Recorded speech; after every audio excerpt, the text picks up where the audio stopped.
ತುಂಬಾ ಒಳ್ಳೆ ಪ್ರಶ್ನೆ. ಈ ಹುಡುಗರು ಪ್ರೀತಿಯಲ್ಲಿ ಜಾಸ್ತಿ ಏನನ್ನು ನಿರೀಕ್ಷೆ ಮಾಡ್ತಾರೆ ಅಂತ ನೀವು ಕೇಳ್ತಾ ಇದ್ದೀರಾ. ಸೊ ಪ್ರೀತಿಯಲ್ಲಿ ಬಿದ್ದಂತ ಹುಡುಗ ಫಸ್ಟ್ ನಂಬಿಕೆಯನ್ನ ನಿರೀಕ್ಷೆ ಮಾಡ್ತಾ ಇರ್ತಾನೆ.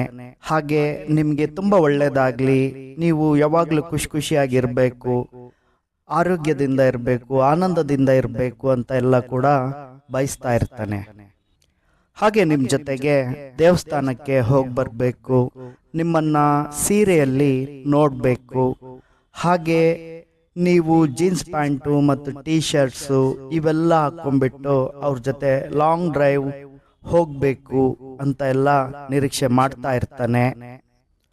ನೀವು ಮಾಡಿದಂಥ ಅಡುಗೆನ ತಿನ್ನಬೇಕು, ಹಾಗೆ ನೀವು ಕೊಟ್ಟಂತಹ ಸಣ್ಣ ಪುಟ್ಟ ಗಿಫ್ಟು ಲೈಕ್ ಕರ್ಚಿಪ್ಪು, ಕೀ ಬಂಚು ಇವೆಲ್ಲವನ್ನು ಕೂಡ ನಿರೀಕ್ಷೆ ಮಾಡ್ತಾ ಇರ್ತಾನೆ.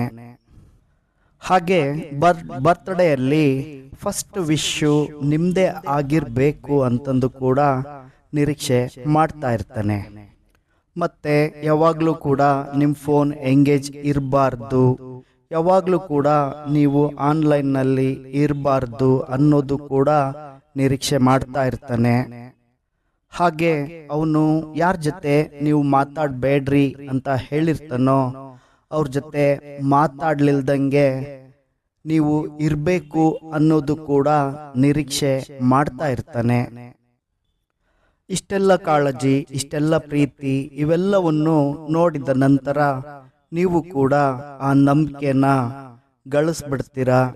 ಅವರು ಹೇಳ್ದಂಗೆ ನೀವು ಕೇಳಿ ನೀವು ಕೂಡ ಎಕ್ಸಾಮ್ನಲ್ಲಿ ಪಾಸ್ ಆಗ್ಬಿಡ್ತೀರಾ. ನೀವು ಕೂಡ ಸಂಪೂರ್ಣವಾಗಿ ಈ ಪ್ರೀತಿನ ಒಪ್ಕೊಳ್ತೀರಾ.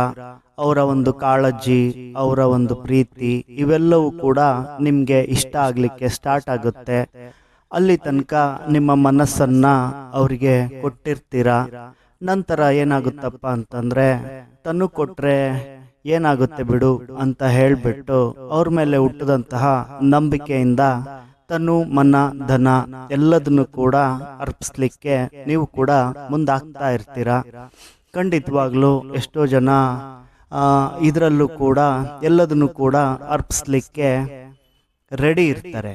ಸೊ ಇಲ್ಲಿ ನಾವು ಅರ್ಥ ಮಾಡ್ಕೋಬೇಕಾಗಿರೋದೇನಪ್ಪ ಅಂತಂದ್ರೆ ಮನಸ್ಸನ್ನ ಎಲ್ಲಿ ತನಕ ಕೊಟ್ಟಿರ್ತೀರೋ ಅಲ್ಲಿ ತನಕ ಕಾಳಜಿ, ಪ್ರೀತಿ, ವಿಶ್ವಾಸ ಎಲ್ಲದೂ ಕೂಡ ತುಂಬಾನೇ ಜಾಸ್ತಿ ಇರುತ್ತೆ. ಹಾಗೆ ಅದು ಕಂಟಿನ್ಯೂ ಕೂಡ ಇರುತ್ತೆ. ಯಾವಾಗ ತನ್ನನ್ನ ಕೊಡ್ಲಿಕ್ಕೆ ಸ್ಟಾರ್ಟ್ ಮಾಡ್ತಿರಲ್ಲ ಆ ಸಮಯದಲ್ಲಿ ಈ ಪ್ರೀತಿ ಅನ್ನೋದು ಕೂಡ ಕಡಿಮೆ ಆಗ್ಲಿಕ್ಕೆ ಸ್ಟಾರ್ಟ್ ಆಗ್ತಾ ಇರುತ್ತೆ. ಮೊದಲು ಸಿಕ್ಕಂತಹ ಕಾಳಜಿ ಇವೆಲ್ಲವೂ ಕೂಡ ಕಡಿಮೆ ಆಗ್ಲಿಕ್ಕೆ ಸ್ಟಾರ್ಟ್ ಆಗ್ತಾ ಇರುತ್ತೆ. ಯಾಕಪ್ಪ ಅಂತಂದ್ರೆ ನಿರೀಕ್ಷೆಯಲ್ಲಿ ಕೊನೆಯ ಹಂತ ಏನ್ ತಲುಪಿರ್ತಿರಲ್ಲ ಆ ನಿರೀಕ್ಷೆನೆ ದೊಡ್ಡದಾಗಿ ಹೋಗ್ಬಿಡುತ್ತೆ. ಇವೆಲ್ಲವೂ ಕೂಡ ಕಡಿಮೆ ಆಗಿ ಹೋಗ್ತಾ ಇರುತ್ತೆ.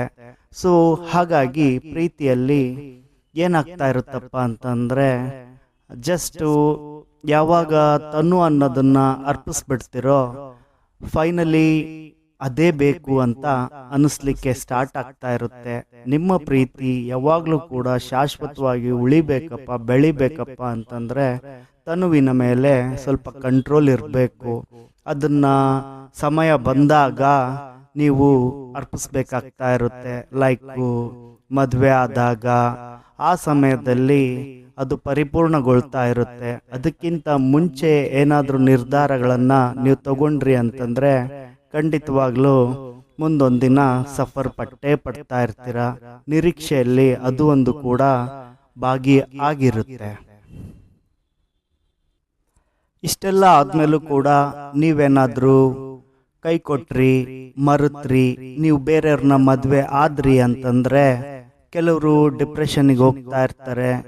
ಕೆಲವರು 1 ವರ್ಷ 2 ವರ್ಷ ಮರ್ತು ಇನ್ನೊಬ್ರನ್ನ ನೋಡ್ಕೊಳ್ತಾ ಇರ್ತಾರೆ. ಇನ್ನು ಕೆಲವರು ಈ ಭೂಮಿ ಮೇಲಿಂದನೇ ಹೊರಟೋಗ್ತಾ ಇರ್ತಾರೆ. ಹಾಗೆ ಹೊರಟೋಗ್ಬೇಕಾದ್ರೆ ಒಂದು ನಿರೀಕ್ಷೆನೂ ಕೂಡ ಮಾಡ್ತಾರೆ. ಅದನ್ನ ನಾನು ನಿಮ್ಗೆ ಕವಿತೆ ಮುಖಾಂತರ ತಿಳಿಸ್ತಾ ಹೋಗ್ತೀನಿ. ನೋಡು ನೋಡು ಎಷ್ಟು ಜನ ಬಂದಾರಲ್ಲ, ಎಣ ಆದ ಈ ದೇಹನ ಮಣ್ಣು ಮಾಡಾಕ, ಆಕಿ ಸಲುವಾಗಿ ನಾ ಎಣ ಆಗೀನಿ, ಆಕಿನೇ ಬರ್ಲಿಲ್ಲ ಈ ಹೆಣಕ್ಕೆ ಮಣ್ಣು ಹಾಕಾಕ. ಸತ್ ಮೇಲೂ ಕೂಡ ನೀವು ಮಣ್ಣು ಹಾಕಕ್ಕೆ ಬರಲಿ ಅನ್ನೋ ಒಂದು ನಿರೀಕ್ಷೆನೂ ಕೂಡ ಕೆಲವೊಂದು ಆತ್ಮಗಳು ಮಾಡ್ತಾ ಇರ್ತವೆ. ಇಷ್ಟು ಮಾತ್ರ ಈ ವಿಡಿಯೋದಲ್ಲಿ ತಿಳಿಸಿದ್ದೀನಿ. ಎಲ್ಲರಿಗೂ ಕೂಡ ಒಳ್ಳೆಯದಾಗಲಿ. ಧನ್ಯವಾದಗಳು.